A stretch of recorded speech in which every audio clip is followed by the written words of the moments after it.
Muito bem, galera aí do sexto ano, tudo bem? Eu não estou com vocês aí hoje, né? Porque tive que fazer correr atrás de algumas coisas aqui, tá bom? E infelizmente hoje eu não pude estar aí. Mas eu não poderia deixar, né, passar essa aula com vocês, porque senão a gente vai ficar atrasado com o nosso conteúdo. E eu acredito que ninguém aqui quer ficar atrasado, né, com a matéria. Principalmente aí porque esse capítulo de hoje, essa parte da matéria de hoje, vai estar sendo cobrada na avaliação AS, né, que vem aí pela frente. Nós já passamos pela primeira avaliação, a AV, né, bons resultados, né, a maioria da sala, e agora a gente vai caminhar aí para a nossa avaliação final, né, dessa etapa, tá bom? Então, nós vamos passar aqui algum tempo, né? Nós temos esses horários, então vou estar deixando para vocês toda a explicação dessa aula. Então, quero que vocês prestem bastante atenção, tá bom? E quero que vocês acompanhem comigo aí nos seus livros, né? As partes que eu pedi para vocês marcarem, para vocês sublinharem, né? Que são as mais importantes. Evidentemente, vocês vão deixar aí, né, sublinhados com marca-texto de vocês, como a gente faz sempre, tá bom? Então, muita atenção, não ficar conversando com o colega, tá? Porque não vai ter como voltar o vídeo, porque senão não vai dar tempo da gente passar a aula toda aqui, certo? Então, eu nem sempre vou estar aqui na tela maior, né? Eu vou ficar ali no cantinho, aqui embaixo, de lá, né? Vou ficar aqui no cantinho falando com vocês. Às vezes eu volto aqui, né, com essa tela maior, às vezes eu nem vou aparecer também, dependendo do que eu estiver falando, tá bom? Então é muito importante todos ficarem com atenção, certo? Para depois, né, poder fazer as atividades. Muito bem. Então, vamos começar, né? Nós vamos pegar o livro didático na página 38, que nós vamos começar a falar do nosso capítulo 3, tá bom? Vamos lá? Então, aqui, né, eu já tenho o capítulo aberto, tá aqui na tela, né, para você poder visualizar, né? Então, toda a informação aqui, né, tá passando para vocês, tá? Então fiquem com bastante atenção no que vai ser falado aqui, ok? Nós viemos aqui, né, se a gente pegar lá o primeiro capítulo, a gente falou da Terra no universo, a origem do universo, do Big Bang que a gente falou, lá da origem das constelações, das galáxias, nós falamos lá das nebulosas formando as estrelas, nós falamos da formação do sistema solar, os planetas, falamos do planeta Terra, e nós falamos muito dessa questão da astronomia, né, que a gente estudou ao longo dessas semanas que passaram. E nós falamos da evolução da astronomia, né, desde da luneta do Galileu até os telescópios mais importantes. E além disso, nós também estudamos já os movimentos astronômicos que a Terra tem, né? Nós falamos lá da translação, nós falamos da rotação da Terra, nós falamos da influência da Lua controlando as marés, e agora a gente vai dar um foco, uma atenção maior para o nosso planeta, tá? Então, por isso que neste capítulo ele chama Conhecendo a Terra. Então, é o momento, né, da gente olhar para o nosso planeta Terra, entender a sua estrutura, a sua forma, tá? Porque se a gente já deu uma olhada para outros planetas, né, que a gente estava estudando aí pelo o sistema solar, e agora é hora da gente conhecer o nosso próprio planeta. Até porque a gente não pode ficar sem conhecê-los, né? Hoje em dia tem tanta gente aí falando besteiras ou outras aí na internet a respeito do planeta Terra, né? E a gente não pode, evidentemente, ficar, né, repetindo esses erros dessas pessoas. Nós temos que conhecer o nosso planeta, beleza? Então, nós temos aqui nessa imagem, lá, ó, né, um buraco com uma escada, né? Que seria algo assim da gente buscar uma forma de entender mais o planeta, né? Ou seja, vamos entrar aqui para que a gente possa conhecer melhor aonde que nós estamos situados, né? Então, aqui tem algumas perguntinhas para a gente refletir, olha só, né? Fala aqui, você já pensou em tudo que existe e acontece embaixo dos nossos pés? Então, se você já pensou sobre como é o planeta Terra lá por dentro? Porque a gente só vê a parte por fora, a gente vê a terra, a gente vê assim o solo, as rochas, as florestas, a água, o oceano, mas e lá para baixo? Como que é? que que tem lá, né? Como é que se for, o que que a gente está andando em cima do quê? Então é melhor conhecer um pouco o nosso planeta. Será que podemos cavar um buraco e atravessar, né, a Terra passando pelo meio dela? Eu acho que todo mundo aqui já ouviu falar aquela expressão, né? Nossa, se eu cavar um buraco aqui, eu vou sair lá no Japão. Será que isso é verdade? Será que se lá no Japão cavar um buraco, vai sair aqui no Brasil? Então, olha aqui, faz essa pergunta pra gente, ó. Se a gente escavar no Brasil, vai chegar no Japão? Será que isso é verdade? Será que é possível? E será que a gente consegue realmente um dia fazer um tobogã que vai daqui lá no Japão? Né? Pensa aí comigo. E aí vem a uma outra pergunta: como que será a Terra lá por dentro, né? Então, se a gente começar a conhecer a Terra lá por dentro, a gente vai talvez responder se a gente consegue ou não chegar no Japão, né, indo por um tobogã, tá bom? Vamos lá, né? Então, para a gente compreender melhor como que o nosso planeta é, nós precisamos compreender as camadas deste planeta, as camadas da Terra. Conhecer as camadas da Terra foi algo que demorou muito tempo, né?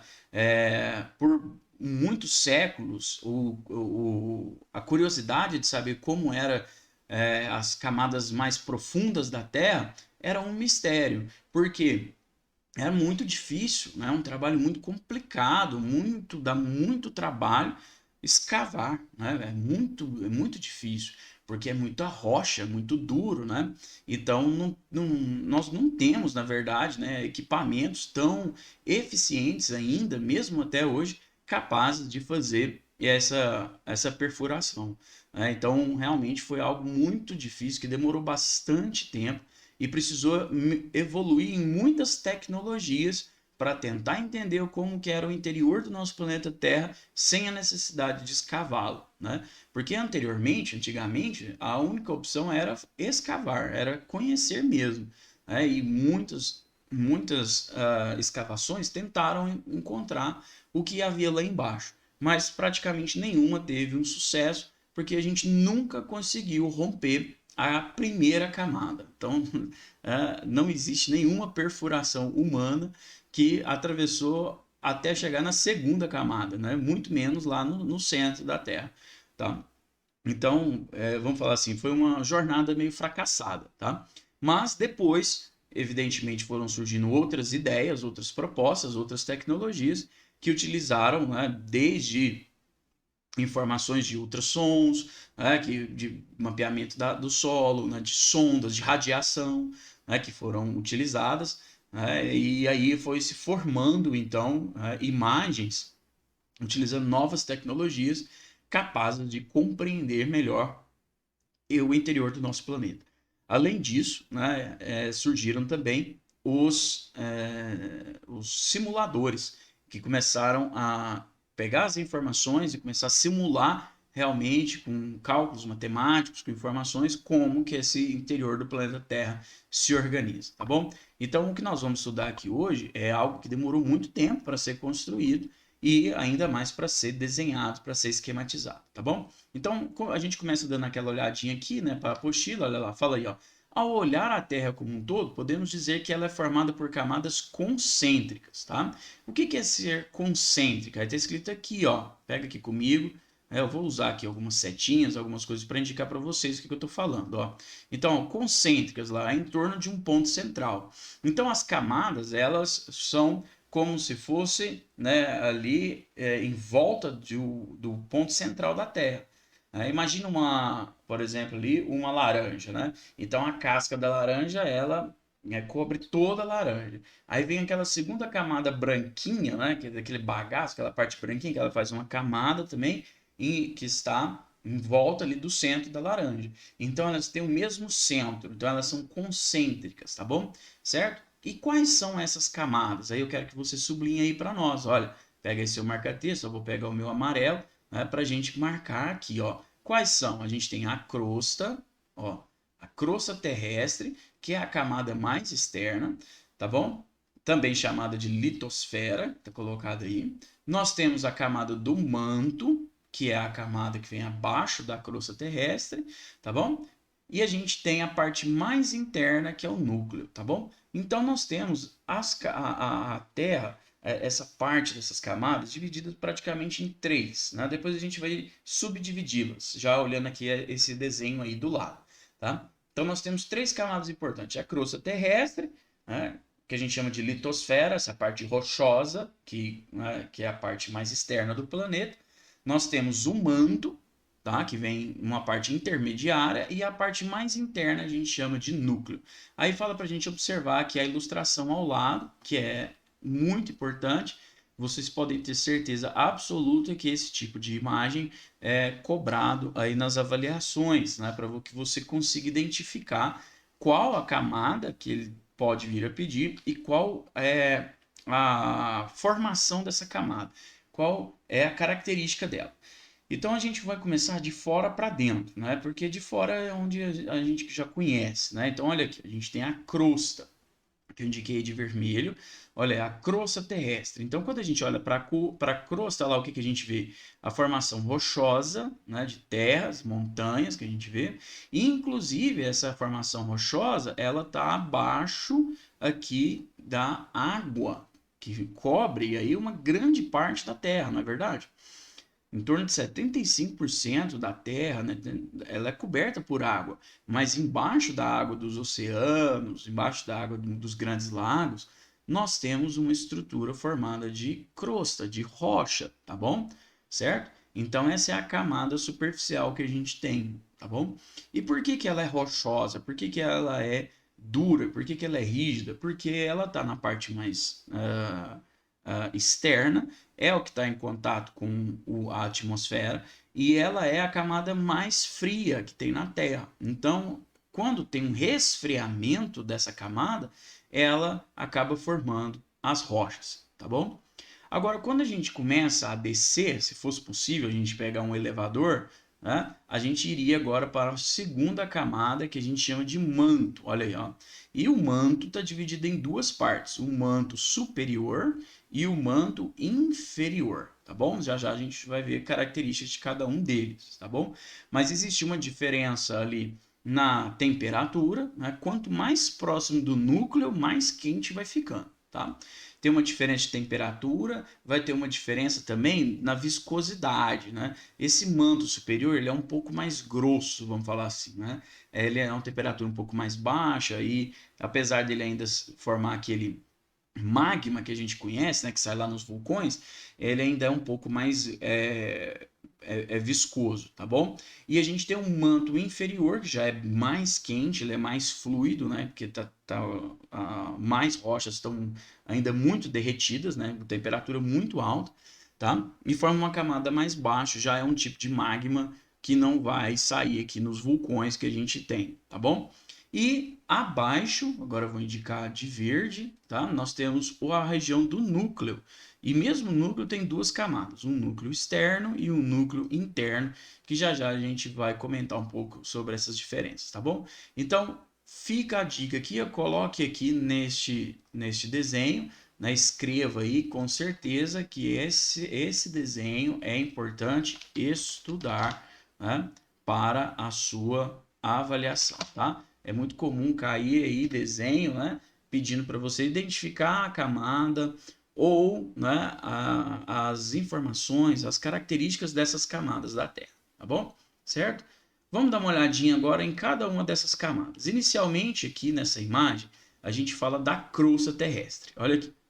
E por mais que a gente fale que a crosta é a camada externa da Terra e rochosa, a gente ainda tem uma possibilidade de diferenciar duas camadas na crosta terrestre. Nós temos uma chamada de crosta oceânica, estou pondo aqui de azul, né, para lembrar da água, né? É uma crosta terrestre, uma linha rochosa que existe embaixo da água, né, que cobre a superfície terrestre, tá bom? Então não esqueçam, embaixo da água, embaixo dos oceanos, sempre tem rocha, tá? E é chamado de crosta oceânica.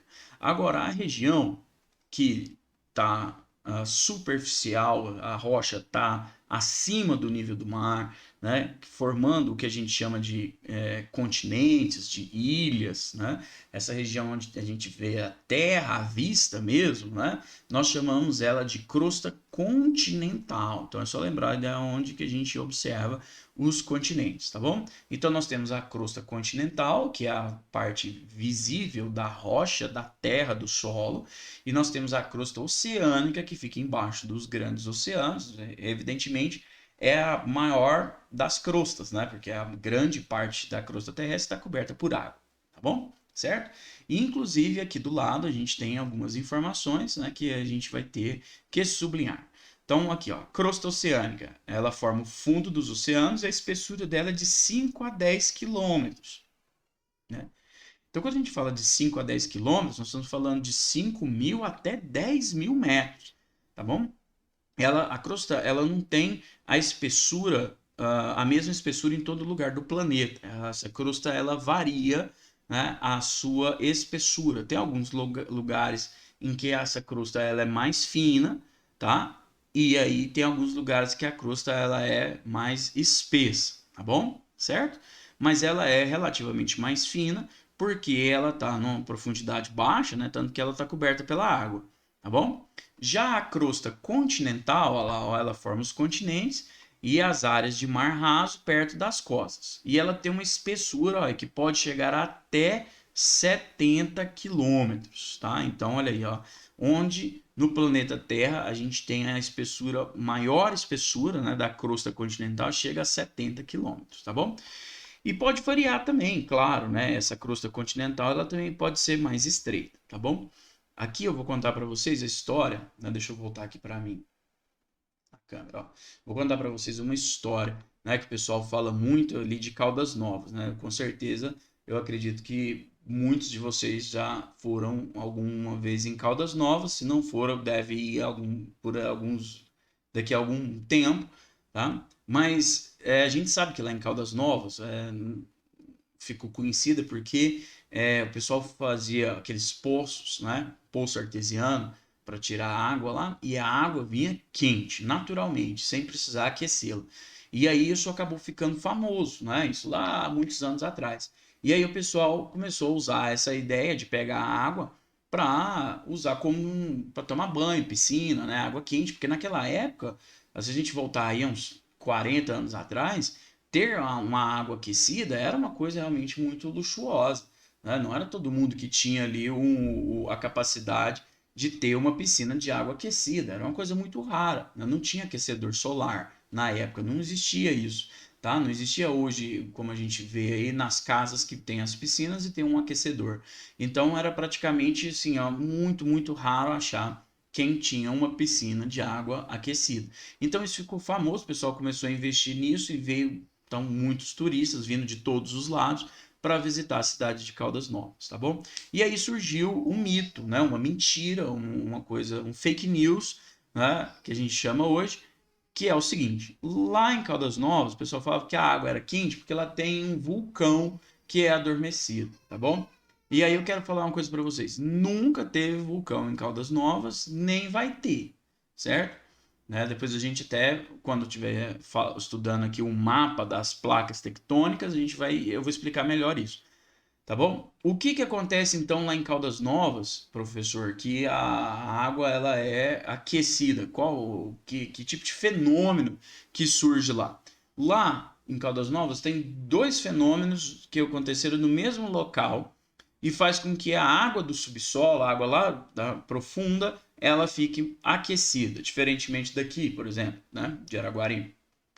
Lá nós temos um fenômeno que é esse espessamento da crosta naquela região, ela é um pouco mais fina.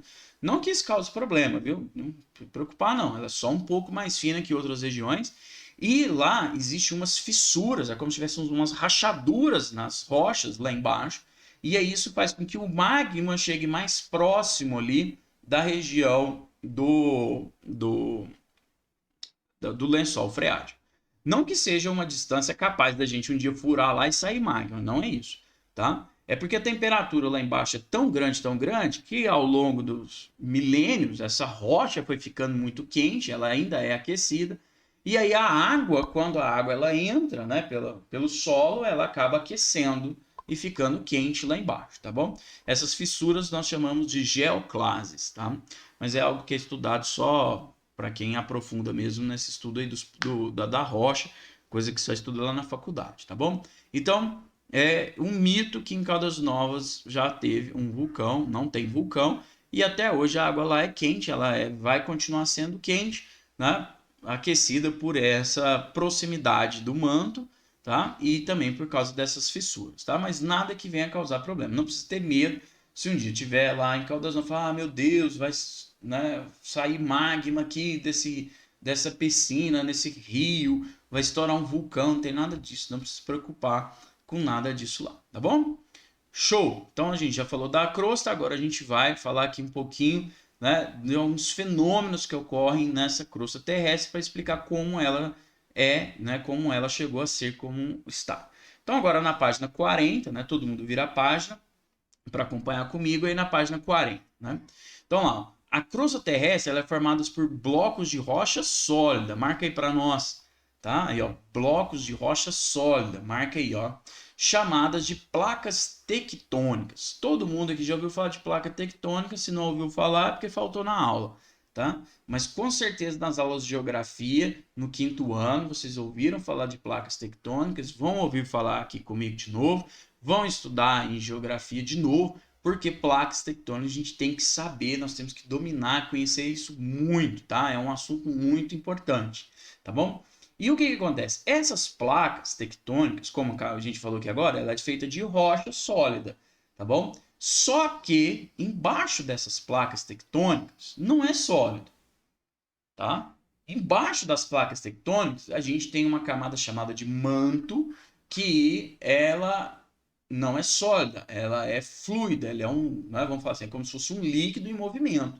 Então a placa tectônica, ela flutua sobre o manto. Olha lá, ó, elas flutuam e elas deslizam sobre o manto. Então a placa tectônica ela fica parada, tá? A placa tectônica ela fica sempre, né, flutuante sobre o manto, tá bom? Então tá aqui, ó, a apostila, né? Eu esqueci de mostrar aqui para vocês, mas aí vocês marquem comigo aí na página 40, lá o bloco de rocha sólida, né? E as placas tectônicas que deslizam sobre o manto, tá bom?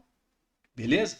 Então, isso aqui é importante, porque se a gente não entender que essas placas tectônicas elas estão em movimento, a gente não vai conseguir entender lá no futuro algumas questões relacionadas, por exemplo, aos vulcões, relacionada aos terremotos, né, coisas assim, tá bom? Então, se a crosta terrestre, né, ela é formada por placas tectônicas que deslizam sobre o manto, vamos entender um pouquinho desse manto, né? Agora eu vou de verde, olha lá. Ó. O manto é a camada logo abaixo da crosta terrestre e tem essa espessura, olha aqui, ó, cerca de 2.900 quilômetros de espessura. Meu Deus! Gente, vamos comparar? O que a gente acabou de ver na página 39? Que a crosta terrestre ela chega no máximo a 70 quilômetros de espessura. 70, tá? Então ela realmente é a casquinha da Terra, igual a casquinha do ovo de Páscoa que você ganhou, né? Quem não ganhou ficou aí querendo igual eu, né? Mas é só a casquinha. Agora o manto, olha só, gente. 2.900 quilômetros de espessura. É muito, mas é muito profundo, certo? Então é muito mais espesso, né? E olha lá, ó, e constitui a maior parte, ó, 2/3 da massa da Terra, tá bom? Então, assim, qual que é a maior camada da Terra? É a crosta, é o manto ou é o núcleo? Com certeza é o manto, tá bom? Então, a maior parte da formação da Terra, né, da estrutura da Terra, é o manto. E como a gente já viu naquela imagem anterior, da página anterior, nós podemos dividir o manto em superior e manto inferior, tá bom? Então a gente tem, né, isso, né, separadamente. Por que, professor, que a gente separa o manto superior e inferior? Por que não deixa de uma forma só? Porque até uma certa profundidade, o manto superior ele tem uma formação de algumas substâncias, né, que estão ali derretidas, que é diferente de algumas encontradas no manto inferior. E também tem uma temperatura diferente, né? Então, foi possível, a partir de análises, né, feitas com equipamentos, entender que dependendo da profundidade que se tem, acaba mudando um pouco a estrutura desse manto. E aí, então, passou a dividir ele em inferior e superior, tá bom? Olha lá, ó. As amostras as amostras do material que formam o manto chegam até a superfície por meio das erupções vulcânicas que a gente está vendo aqui nessa imagem abaixo. Olha lá, ó. Aqui sim a gente tem um vulcão, né? Não sei exatamente qual que é ou de onde que é, tá? Mas a gente está vendo esse líquido, né? Que ele é bem denso, ele é bem não é igual uma água que ela é molinha, vamos falar assim, ela é bem firme, né? Mas como tá com muita temperatura, muita pressão, tá muito quente, né? Então ele jorra, né, por esses momentos assim que a pressão aumenta demais e acaba empurrando esse magma aí por uma região, né, por uma abertura nessa crosta terrestre, que é o que a gente chama de vulcão, tá bom? Certo? E esse magma que sai aí é do magma, né, que vem do manto superior, tá bom? Agora, o que é importante a gente saber desse magma? Marca aí para nós, olha, o magma é composto de rochas derretidas a altas temperaturas, tá bom? E aí recebe o nome de magma, tá bom? Então as temperaturas são muito altas, né? Acima de 1000 graus, tá bom? Então a gente já tem rochas derretidas. E vai chegar a temperaturas mais elevadas ainda, tá bom? Ok? Quando o magma chega à superfície, igual a gente vê aqui na imagem abaixo, a gente chama ele de lava, tá bom? Certo? Então tem isso, esses dois nomes. Então vamos falar assim: antes de sair do vulcão, a gente chama de magma, que está lá no manto, está lá embaixo. Depois que ele sai por através de uma erupção vulcânica, como na imagem aí, a gente tem o que a gente chama de lava, tá bom? Tecnicamente é a mesma coisa em lugares diferentes, tá bom? A lava vai, agora que ela saiu, ela está em contato aqui com a atmosfera, ou de repente tem alguns vulcões que existem também embaixo da água, tá? Porque a força, a pressão é muito maior do que a água, então também sai magma embaixo da água, né? Acaba essa lava saindo também embaixo da água e independente agora ela vai passar por um processo de resfriamento. E depois que resfria essa lava vai dar origem às rochas que a gente conhece, tá bom? Certo? Então olha aqui nessa imagem abaixo, né? A gente tem aqui mostrando mais uma vez aquele corte, né, que a gente viu do planeta Terra. Então nós temos aqui, ó, né, o manto superior, ó, essa região avermelhada. Aqui a gente tem a crosta, né, oceânica, aqui a crosta continental que a gente viu, tá bom? Certo? No interior do manto, olha lá, as temperaturas podem chegar até 4000 graus Celsius. Onde que nós vamos ter uma temperatura tão alta assim, né? Principalmente aqui, ó, na parte mais baixa do manto, tá? Igual eu falei para vocês, quanto mais próximo do núcleo, mais quente é, tá bom? Então, essa temperatura de 4000 graus Celsius já está próximo do núcleo. E à medida que a gente vai, então, ficando um pouco mais afastado do núcleo, essa temperatura vai baixando, tá bom? Aqui, ó, geralmente, o magma, quando sai num vulcão, ele está numa temperatura média de 1200 graus Celsius, tá bom? Certo? Só para vocês já verem quanto que isso já diminuiu, tá bom? E aí depois, evidentemente, vai resfriar até chegar na temperatura do ambiente lá. Tá? Mas enquanto está lá embaixo, é muito quente, tá? Temperaturas bastante elevadas, tá? Ok? Ó, as altas temperaturas e outros fatores internos fazem com que o manto se mova lentamente.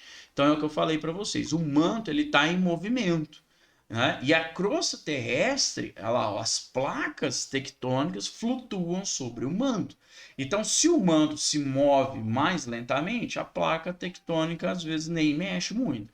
Mas se esse manto de repente se movimenta de uma forma mais intensa, aí ele pode balançar as placas tectônicas, que é aonde vai surgir os problemas que a gente chama de terremotos, de tsunamis, né? Surgimento dos vulcões e coisas semelhantes aí, tá? Então lá, por meio de movimentações do manto, as placas tectônicas se deslocam vagarosamente, né? Isso vai ser importante para a gente um dia estudar lá no futuro as espécies também espalhando pelo planeta, tá?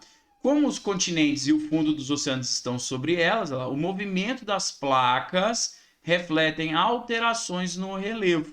Tá? Então, esse movimento da placa batendo com a outra, por exemplo, pode fazer com que surja montanhas, pode fazer que surja cordilheiras, tá? Ou até mesmo os vulcões. Tá? Então, muitas das grandes montanhas que a gente conhece no mundo, né, elas são formadas pela a colisão entre as placas tectônicas, né? Coisas que vocês vão estudar aí com certeza com o professor Marlon na geografia, né? Os vulcões nascem nos pontos em que essas placas se chocam ou se afastam, ó, liberando o magma, tá bom? Que sai nesse formato de lava. Ok? Então isso aí é a parte do manto. Agora vamos dar uma atenção aqui para o núcleo, né? O núcleo eu vou até de vermelho porque ele é quente demais. Olha, no núcleo a pressão é muito alta e as temperaturas entre 4.000 e até 6.000 graus Celsius. É muita, muita temperatura, né, gente? Imagina como lá é muito quente. O núcleo é formado por duas partes, ó, uma interna que contém ferro sólido, marca aí para nós ferro sólido, tá? Então é uma parte que tem a parte sólida. Por que que lá é sólido, professor? Se é tão quente, como que esse ferro não está derretido? Porque lá na parte do núcleo interno, apesar da temperatura ser a mais alta, mas a pressão também, né, de todas as outras camadas juntas, faz com que essa temperatura não seja suficiente para o ferro ficar derretido. Né? Então, para derreter esse ferro lá precisaria de ter mais temperatura. Porque lá a pressão, né, imagina quantas, né, mega trilhões de toneladas não estão fazendo força ali, né, da gravidade, sendo puxado tudo para aquela região. Então, a pressão lá é muito forte, muita pressão, muita pressão, muita pressão. Então, lá na parte interna do núcleo, o ferro ainda é sólido. E isso é muito importante para o planeta Terra, porque essa gigantesca bola de ferro lá dentro que gira, ela está girando lá dentro, ela é responsável por criar o que a gente chama de campo magnético da Terra. E isso é importante para proteger a Terra lá das radiações solares, né, e coisas assim. Se não tivesse esse núcleo rochoso lá de ferro, a gente não teria o campo magnético da forma que ele é e possivelmente a radiação solar teria um efeito, né, apocalíptico aqui no nosso planeta. Talvez nem a vida teria surgido aqui como ela é, as temperaturas talvez seriam muito maiores, tá bom? Então, olha só como que as coisas todas são importantes, né? Cada elemento da Terra, cada coisa que a gente estuda é importante para a gente explicar como que a vida está aqui. Então, a distância, aquela inclinação da Terra, ela fazer rotação, ela fazer translação, a importância da Lua, né? Agora a gente começa a ver que a importância, né, das camadas e até mesmo o núcleo da Terra é importante para que a Terra tenha essa característica que deixou possível a vida se formar. Então isso é muito interessante, né? E a outra camada do núcleo, que a gente chama da parte mais externa, ó, ele tem ferro e níquel derretido.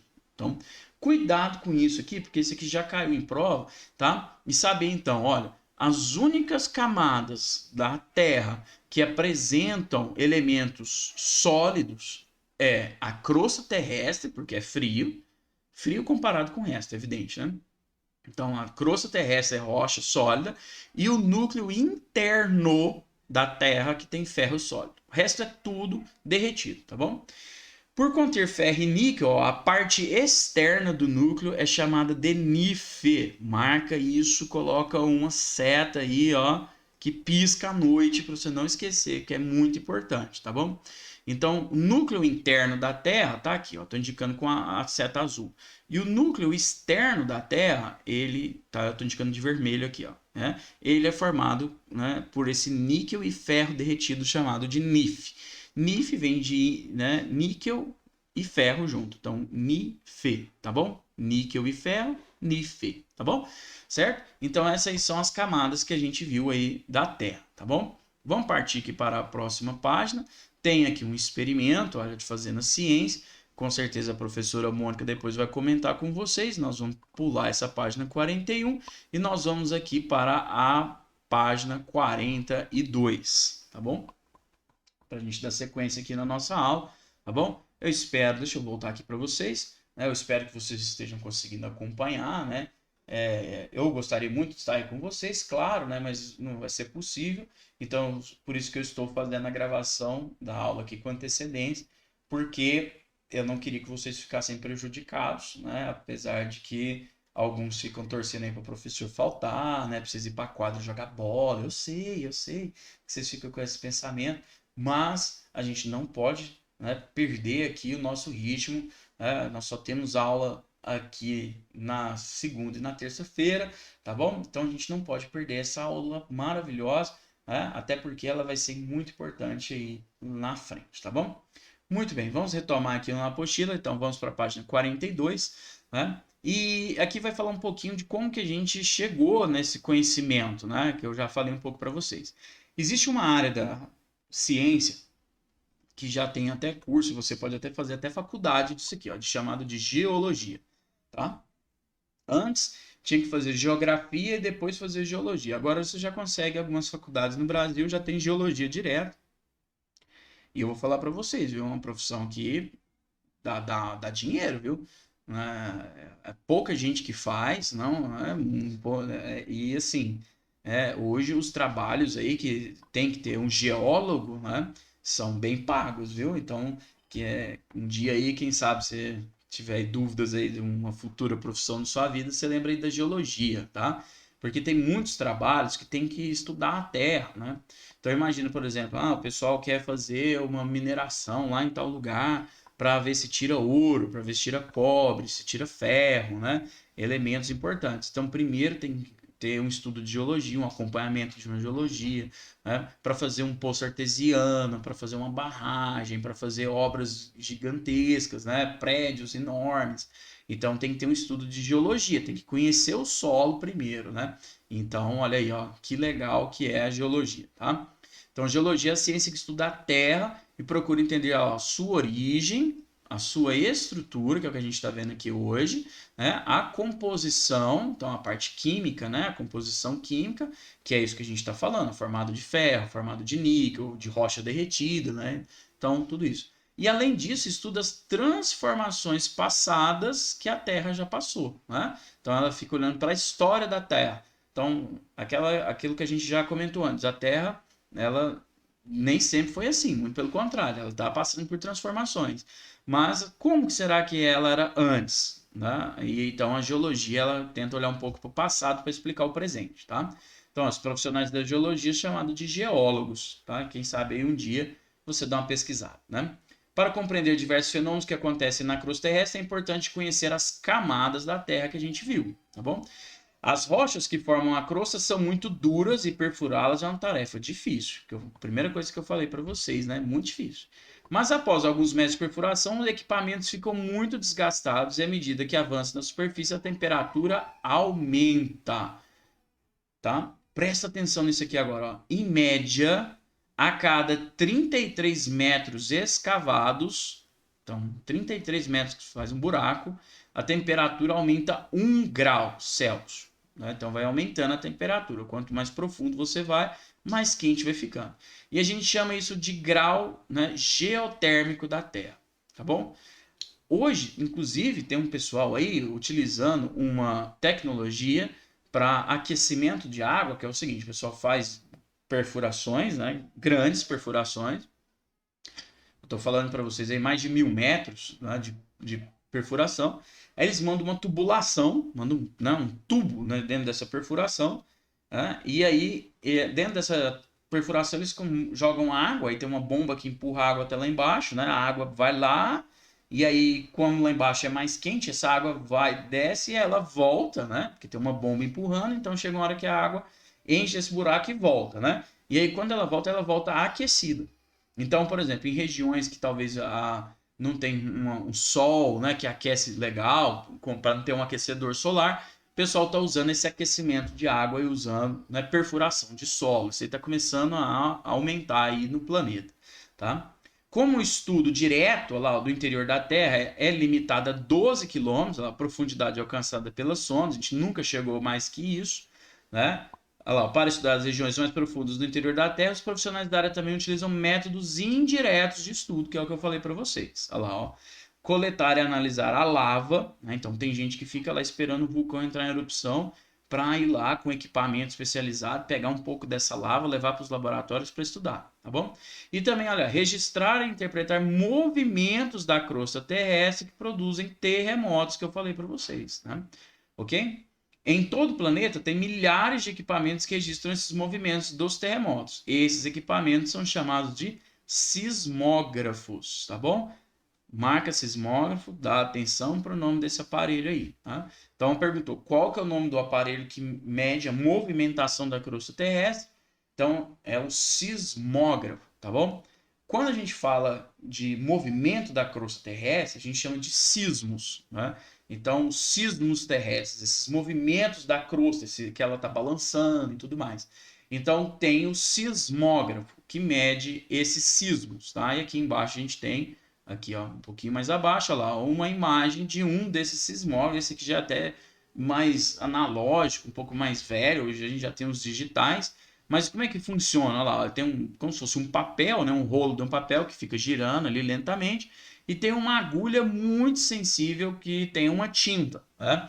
E aí ela fica ali. Quando a crosta terrestre balança esse sismógrafo, então a agulha vai fazer esse movimento e quanto mais ela se movimenta, maior é a intensidade da movimentação dessa crosta terrestre, né? Então, indicando que está havendo movimento, risco de um terremoto, um tsunami, né? Coisas desse sentido aí. Então, para isso que usa sismógrafo. Hoje a gente já tem uns digitais, né? Um pouco mais tecnológicos, que já são ligados à internet, então, e tudo mais. Dependendo do local, já tem eles começam a registrar um abalo, né, da crosta terrestre, aquilo já dispara sinais, alertas na região para a população se prevenir que um terremoto pode estar chegando. E tem que ser muito rápido mesmo, porque pode ser que entre o sismógrafo começar um alerta e de fato ter um terremoto, pode ser uma questão de poucos minutos, né?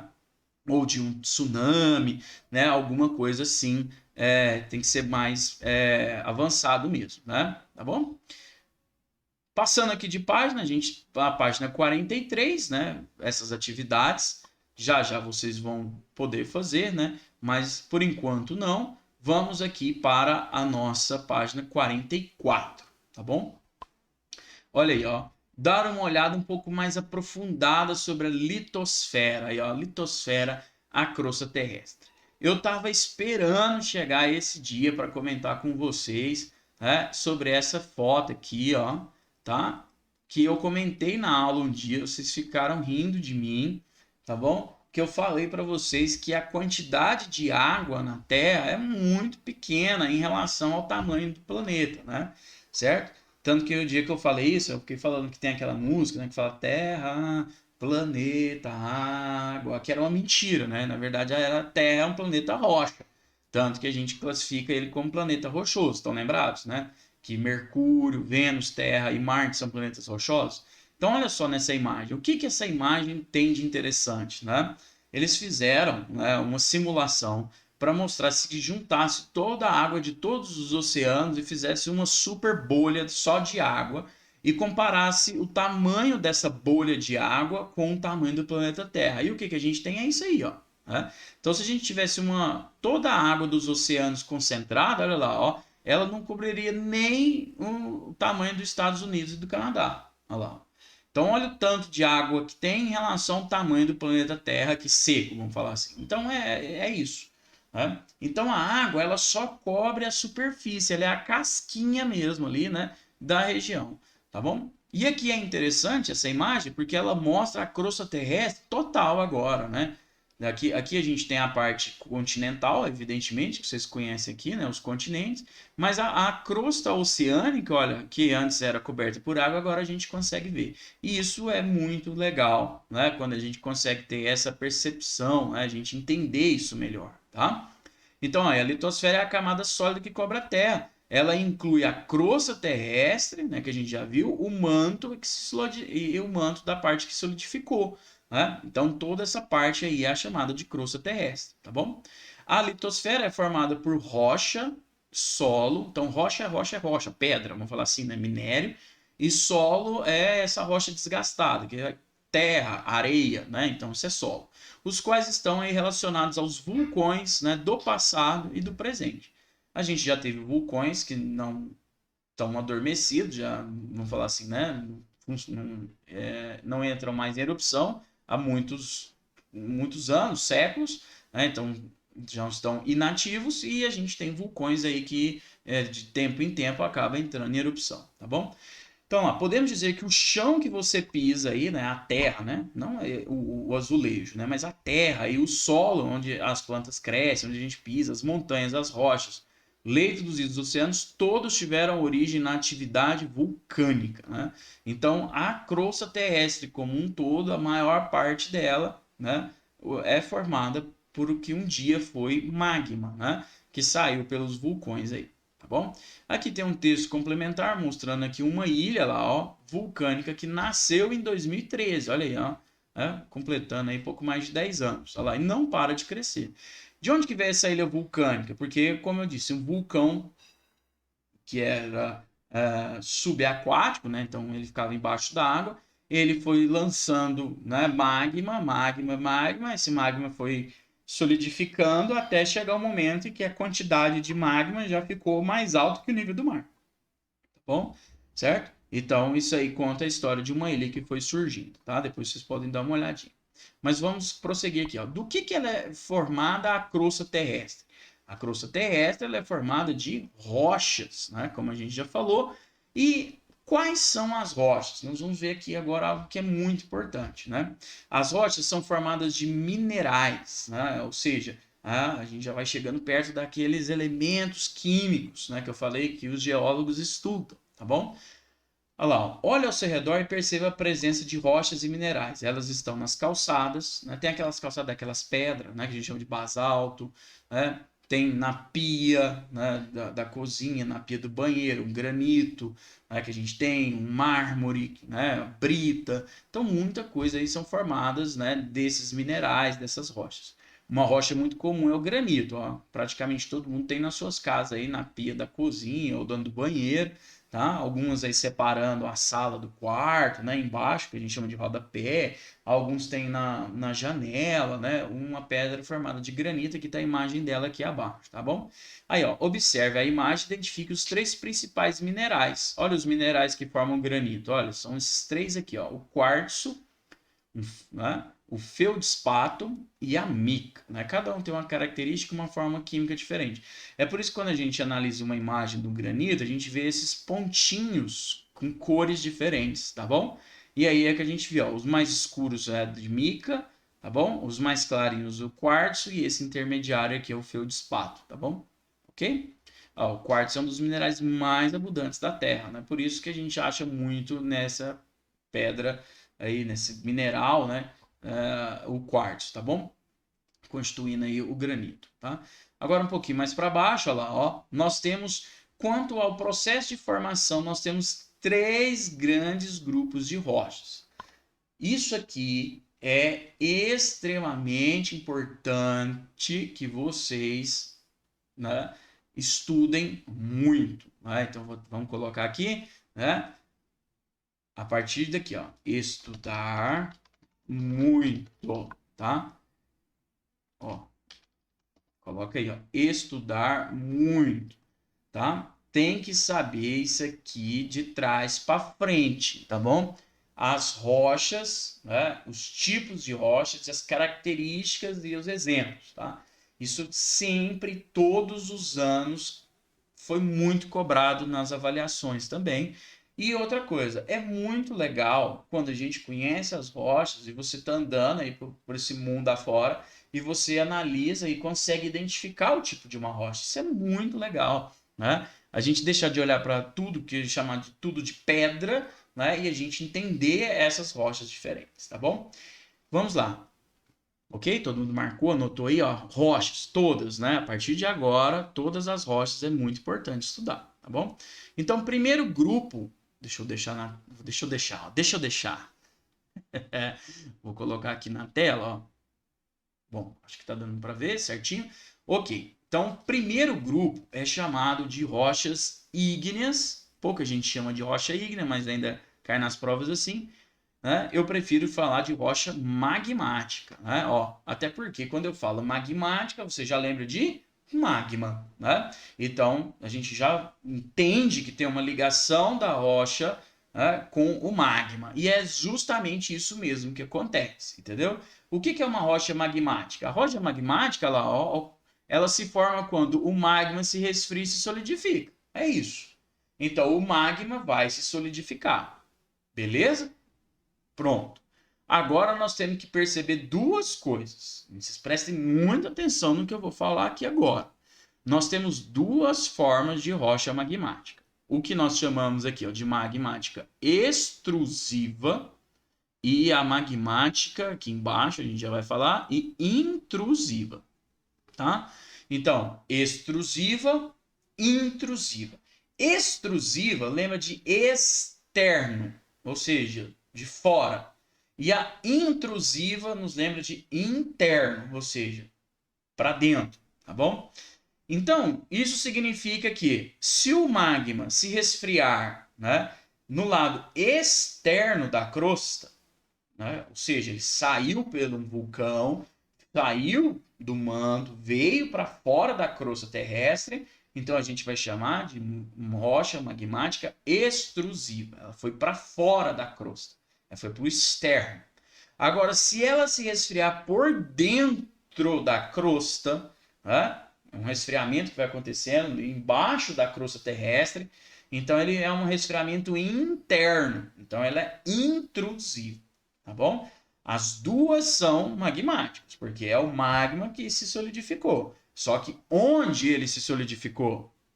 Aí a gente classifica extrusivo e intrusivo. E por que eu estou dando uma atenção para isso? Porque a gente tem que saber a diferença, né? Então imagina na questão lá da prova, assinale a alternativa abaixo, que indica um exemplo de rocha magmática intrusiva, tá? Então tem que saber, certo? Vamos aqui para os exemplos. As extrusivas, ou seja, aquelas que o magma sai, né? Olha aqui na imagem, olha para esse desenho aqui, que maravilhoso, né? Que apostila maravilhosa. Olha aqui, ó. Então, ó lá, o magma está saindo, ó, no vulcão, certo? E aí se transformando em lava, né? E aí é o resfriamento dessa lava é que vai formar uma rocha extrusiva. Né? Quais são os exemplos? Olha lá, a gente tem o que a gente chama de pedra pome, né? Tá aqui, ó, pedra pomes, certo? Pedra pome, ela parece um isopor, tá? E o pessoal usava muito para fazer lixo, para lixar os pés principalmente, né? Ela é muito porosa. A pedra pome é quase que uma espuma, vamos falar assim, da lava que solidifica, tá? Então ela tinha essa característica. Olha lá, ó. Ela é muito porosa. Os poros se formaram porque essa rocha se originou a partir da solidificação da espuma da lava. Olha lá, tá escrito aí. Beleza? Beleza. A lava solidificada também dá origem ao basalto, uma das principais rochas que nós temos aqui na região de Araguari. Né? Araguari está em cima de uma montanha de basalto, tá bom? Montanha. Tanto que, com certeza, vocês já ouviram falar dos britadouros aqui de Araguari. Ah, tem um britador ali do Exército, tem um britador ali não sei aonde, né? Ah, eu vou para Uberlândia e tem a curva do britador. Qualquer pessoa aí um pouco mais velha que vocês sabe muito bem dessa questão aqui de Araguari. Então a brita, aquela britinha, essa que tem aqui no estacionamento aqui da escola, né? Essa brita é basalto, né? Só que o britador quebra essa rocha em pequenos pedacinhos para, né, para ser usada para tampar os lugares. É usada para fazer concreto, para, né, se você olhar para as colunas aí da sala de aula, né, tem um concreto aí que fez, né, parte das paredes, o que você não está vendo aí que é cimento e nem o tijolinho, essa coluna aí é de concreto, tem pedra, daí dentro é basalto, né? E tem basalto também que usa para fazer pia, para fazer mesa, da mesma forma que usa outras pedras, tá? Então basalto ele é muito importante. Nossa região tem muito basalto, ó, é uma rocha escura, ela é resistente e muito usada na construção de muros e calçadas, né? Nas calçadas usa aquelas pedronas escuras, né, que é chamado de macaquinho, né? Hoje usa muito a pedra de macaquinho para fazer calçada e tudo, porque ela é muito resistente, tá bom? Agora essas são as extrusivas. Agora nós vamos ver as intrusivas, as internas, ó. Quando o magma não chega na superfície, ó, então não vai chegar na superfície. Olha aqui, ó, o magma, ele fica aqui, ó. Opa, deixa eu pegar aqui, ó, o verde, olha aqui a seta verde, ó. O magma tá lá dentro da crosta, ó. Ele não sai, tá bom? Quando o magma não sai, então a gente vai chamar de rochas intrusivas, tá bom? Olha lá, ó, esse processo pode formar diversos tipos de rochas, como o granito. Opa, o maior exemplo, então, de rocha intrusiva, magmática intrusiva, é o granito, tá bom? Que é muito usado, né? No mundo inteiro. Olha lá, ó. As diferentes proporções de quartzo, feldspalto e mica são a razão de termos diferentes colorações de granito, né? Quando tem mais mica, é um granito mais escuro. Quando tem mais quartzo, é um granito mais claro. Quando tem feldspato, é um tom intermediário, meio bege, mais ou menos assim, né? Então, lá, a razão de termos diferentes colorações dos granitos são utilizados na confecção de objetos de decoração, tampos de mesa, pia, pisos, soleiras, portas, entre outros. Alguns paralelepípedos e calçamentos também são formados de granitos, revestimento de castelos inteiros, né? E tal. É muito caro, não é barato, né? Porque transformar essas rochas aí nesses objetos também gasta muita coisa, tá? Mas é muito interessante. Agora nós vamos para outro tipo de rocha, que nós vamos ter que aprofundar ela no capítulo 4, nós vamos falar muito dessa rocha, que ela é chamada de rocha sedimentar, né? Olha lá, rochas sedimentares. Os sedimentos produzidos pelo desgaste e fragmentação das rochas, né? Então, quando a gente fala em sedimentos, eu costumo falar para os meus alunos o seguinte: isso aqui, ó, o que é um sedimento? Sedimento é o que a gente chama de farelo. Já ouviu falar essa palavra? O farelo, não tem farelo do pão? Vai comer pão, aí fica aquele farelo, né? Certo? Então, a rocha sedimentar ela é formada do farelo das outras rochas, principalmente da rocha magmática, tá bom? Por que, que a rocha ela esfarela? Ela esfarela mesmo. Não tem aquele ditado, pedra, água mole, pedra dura, tanto bate até que fura? Então a rocha ela vai esfarelando, esfarelando, né? E vai formando, né, aquela poeirinha, certo? Com o passar do tempo, né? Então o vento esfarela a rocha, a água esfarela a rocha, a água, inclusive, quando ela entra na rocha, né, e ela esquenta com o sol, ela faz a rocha trincar. Elas vão trincando e elas vão quebrando. E aí vai virando esse farelo. E esse farelo, ao longo do tempo, ele começa a ir se elevando pelo vento, ele vai se elevando pela chuva, ele vai se elevando, e aí uma hora esses farelos começam a se juntar numa área lá embaixo, num buraco, né? E aí vai virando camadas e camadas e camadas de farelo, e aí é que vai surgir, então, uma rocha sedimentar. Então, lá, ó, os sedimentos produzidos pelo desgaste e pela fragmentação das rochas podem dar origem a o solo, terra, né, areia ou as rochas sedimentares, tá bom? Olha lá, olha para a imagem. Que interessante, né? Vamos falar da imagem, depois a gente volta ali em cima. Ó, vem comigo, ó. Então, primeiro a gente tem aqui, ó, né, uma região aqui mostrando uma água, né, uma região de terra aqui, né, uma crosta terrestre e uma região de água. Aí, com o passar do tempo, ao número 2 a gente começa a ver já mais, né, sedimentos sendo acumulados nessa região mais baixa. Já na etapa 3, olha, a gente já percebe uma camadas e camadas desses sedimentos, até de cores diferentes, tá bom? E lá na 4, olha lá, a gente já tem uma camada, uma segunda camada, uma terceira camada de formando aqui esse processo. Então, isso aqui é muito lento. Nós estamos falando de processo de milhares de anos, né? Isso vai formar em 10, em 20 anos. É muito lento, mas vai se formando as rochas sedimentares, tá bom? E a rocha sedimentar, para ela se formar, tem que existir 3 etapas, tá bom? Primeiro, a sedimentação, né? Marca um asterisco em cada um desses aqui, que a gente tem que saber diferenciar. Na sedimentação, os sedimentos transportados pela água e pelo vento se acumulam em alguns pontos, geralmente lá embaixo, né? Alguma região lá embaixo, tá? Então, primeiro acumula os sedimentos, sedimentação. Depois vai se compactar. Então, compactar eles vão se, né, apertando um contra o outro. O peso das camadas superiores pressiona as mais antigas que estão por baixo, né? Então, já que as camadas estão subindo, então elas vão apertando, né, e vai compactando. E por último, a gente tem então aqui a compactação e o último é a cimentação. Cimentação te lembra cimento, né? Que olha aí para a parede da sua sala, não tem entre os tijolos não tem cimento? Qual que é a função do cimento? Grudar os tijolos. Então, essa cimentação é um processo que também demora a acontecer, mas é quando alguns minerais dissolvidos na água eles formam como um cimento, eles vão unir as partículas do sedimento. E aí depois que essa cimentação ocorre, definitivamente formou a rocha sedimentar, tá bom? Então tá aqui, ó.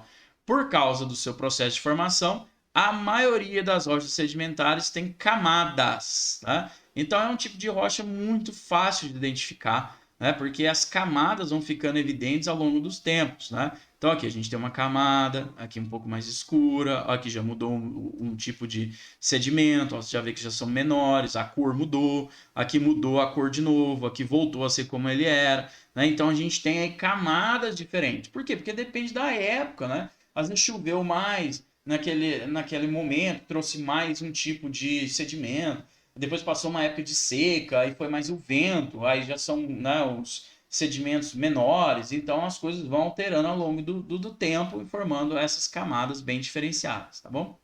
Agora marca aí com marca T, super importante. Quais são os exemplos das rochas sedimentares? Ó, o calcário, né, que é muito usado, né, na construção também, usado na agricultura, usado na terra, né, para antes nas lavouras. O arenito, que ele parece um granito, mas ele tem umas camadas, umas linhas assim, tem muitas cores de arenito, muito bonito. E ele também é utilizado na construção, para colocar na parede, pedras, na calçada, que fica muito bonito. E a famosa argila, né? Uma argila não é meio mole, é meio barro? Né? Quando ela está molhada, quando ela está seca, ela tem as camadas dela, tá bom? Quando tem mais matéria orgânica, né? Ela fica misturada ali com restos, né, de decomposição de seres vivos, ela fica um pouco mais nesse formato de argila, tá bom?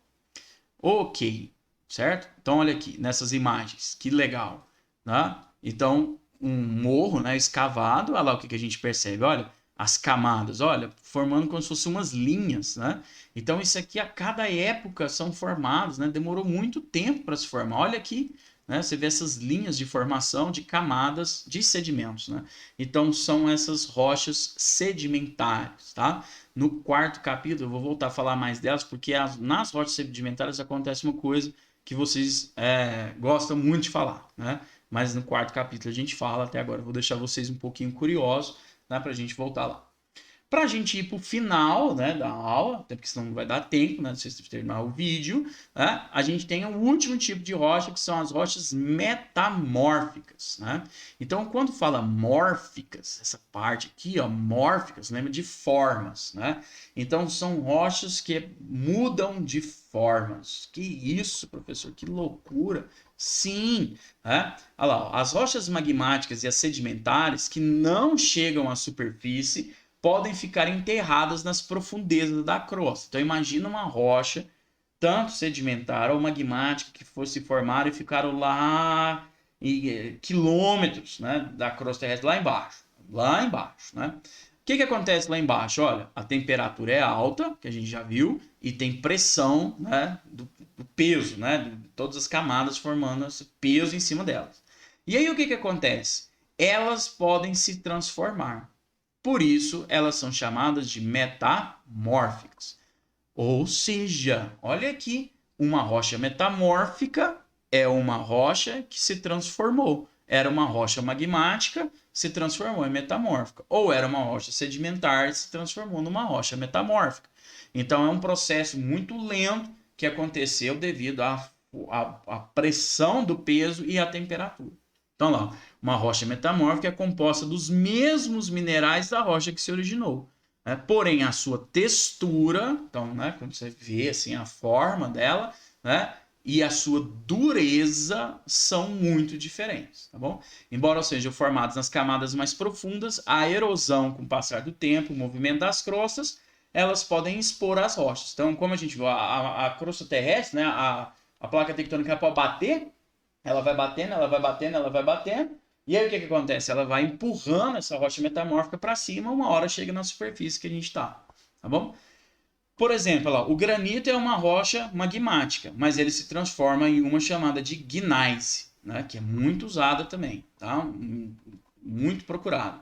Já o calcário, ele se transforma numa rocha chamada de mármore, que vocês já ouviram falar muito, né? Geralmente, quando cai alguma questão de rocha metamórfica, eles gostam muito de colocar o mármore como exemplo. Mas o gneiss está aí, né? Aqui a gente tem uma imagem de uma escultura, né? E essa escultura lá, ó, né? É uma escultura esculpida em mármore. E também o mármore é usado para fazer muita mesa, para fazer piso, né? Para decorar, muita coisa aí usa o mármore, tá bom? Aqui a gente tem um outro experimento de fazer na ciência, né? Depois vocês vão ver com a professora Mônica. Aqui nós temos na página, qual que é essa página aqui, gente? 49. Aqui a gente mostrando um vulcão, que é o Kilauea, um dos mais ativos no mundo, aí, ó, né, no Havaí, fazendo uma erupção vulcânica aí em cima, tá bom? Certo? E aqui para a gente acabar, só para a gente juntar tudo, né, e finalizar, um ciclo das rochas, né? Existe uma coisa chamada de ciclo das rochas. Sim, as rochas têm o seu ciclo. Então as rochas elas também nascem, elas amadurecem, vamos falar assim, elas se consolidam e depois elas se desfazem. Tá? Então as rochas elas vão se modificando. Olha lá, ó. A Terra está em permanente modificação. Enchentes, avalanches, terremotos, deslizamentos de terra, tudo isso transforma o ambiente. Mas há transformações bem lentas, praticamente não conseguimos acompanhar, porque demoram milhares ou milhões de anos para acontecer. É o caso das rochas, passam por um contínuo, complexo ciclo de transformações, conhecido como ciclos das rochas ou ciclo litológico. Por que litológico? Por causa das camadas, né, da crosta terrestre, que a gente chama de litosfera. Então, ciclo litológico de litosfera, tá? Mas é o ciclo das rochas. E aqui a gente tem, talvez, né, aqui as últimas informações da aula, mas nessa imagem mostrando esse ciclo maravilhoso, né? Quem fez esse ciclo aqui está de parabéns, né? Vamos tentar começar a estudar ele aqui, né? Vamos começar da onde, professor? Do magma aqui, ó. Então, vem comigo, pega o magma, né? O magma está lá no manto, né? Quente, esse magma está em movimento, né? E aí esse magma encontra uma região, né? Deixa eu pegar de branco aqui para ajudar, ó. Então o magma vem, ele sobe, aqui é a região mais próxima da crosta terrestre, e aí pode acontecer duas coisas. Ou ele se solidifica aqui, formando uma rocha, ó, magmática, né, extrusiva ou intrusiva, tá bom? Então, se ele sai, ele vai ser extrusivo. Se a rocha fica interna, não sai pelo vulcão, ela é intrusiva, beleza? Essas rochas estão formadas aqui, são as rochas magmáticas. Mas com o passar do tempo, o que acontece? Olha lá, os agentes do ambiente, ó, vento, chuva, né? Decompositores também ajudam, formam sedimentos. E esses sedimentos vão, né, ser levados para as regiões mais baixas e vão formar rochas sedimentares, certo? E aí vai formando camadas, camadas, camadas, camadas, camadas e forma as regiões, as rochas sedimentares. Mas aí o que acontece? Com o passar dos milhares de anos, olha lá, ó, essas rochas sedimentares vão ficando lá embaixo, as rochas magmáticas vão ficando lá embaixo, e aí surge um processo que é o metamorfismo, que dá origem à rocha metamórfica. Só que essa rocha metamórfica ela vai ficando muitas vezes em camadas baixas aqui da crosta terrestre. Chega uma hora que ela vai ficando próxima ao manto de novo, ela vai aquecendo, ela vai derretendo, derrete e vira magma de novo. Virando magma, magma sobe, vira rocha magmática, os sedimentos viram rocha sedimentar, passa tanto a magmática quanto a sedimentar metamórfica, e aí a gente vai ter o ciclo das rochas infinito, né? Que está aí na Terra por todo esse tempo, tá bom? Então, aqui, né, a gente tem escrito, né, uma descrição desse fenômeno, né, que é o que eu acabei de falar para vocês, que é o que está aqui na imagem. Beleza? Ok. Então agora, já voltar aqui para mim, nos últimos minutos agora da aula, né, eu quero que vocês aproveitem aí para começar a fazer as atividades, tá bom? Então, primeiramente, né, vocês vão lá naquela página que a gente deixou lá atrás, página 43, e já podem começar a fazê-las aí, né, na aula, tá bom? Até o final, até o encerramento aí do horário, tá bom? Ok? Então já começa a preencher na página 43. Mas atenção, na semana que vem eu vou dar visto, né, em atividades do LD e do LA do capítulo 3, tá bom? Então fica aí o para casa para vocês responderem até a página 53 no LD e no capítulo 3 do LA, tá bom? Não esqueça então de fazer o para casa, tá? Eu vou enviar lá no Class App as informações do para casa e vou dar visto na semana que vem, beleza? Além disso, eu vou disponibilizar o link para que vocês possam assistir de novo essa aula, caso vocês queiram ver a aula inteira ou ver um pedaço dessa aula de novo, tá? Vocês vão poder entrar lá no link, lá no meu canal do YouTube e assistir o vídeo novamente, tá bom? Certo? Então é isso. A gente se vê, se Deus quiser, na próxima aula aí, tá bom? Um abraço para vocês e até lá. Tchau, tchau, pessoal.